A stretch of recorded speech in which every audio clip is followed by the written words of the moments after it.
Atavism முதுமரபு மீட்சி. முதுமை, பழைய, மரபணு மீட்சி, மீண்டும் தோன்றுதல்.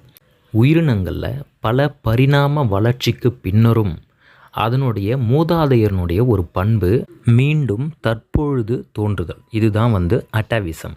எடுத்துக்காட்டாக நாம் குரங்கிலிருந்து தான் தோன்றினோம் அப்படின்னு ஒரு கருத்து இருக்குது இல்லையா?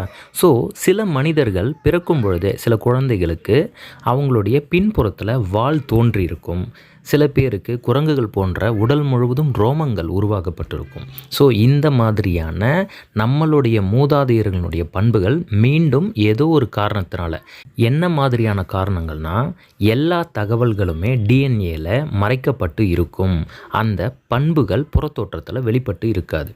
திடீர்னு சடுதி மாற்றம், அதாவது மியூட்டேஷன், இந்த டிஎன்ஏக்களில் நடந்து அந்த பண்புகள் தற்பொழுது தோன்றும் உயிரினங்களில் தோன்றும். இதுதான் முதுமரபு மீட்சி. இது தாவரங்களிலும் காணப்படுது.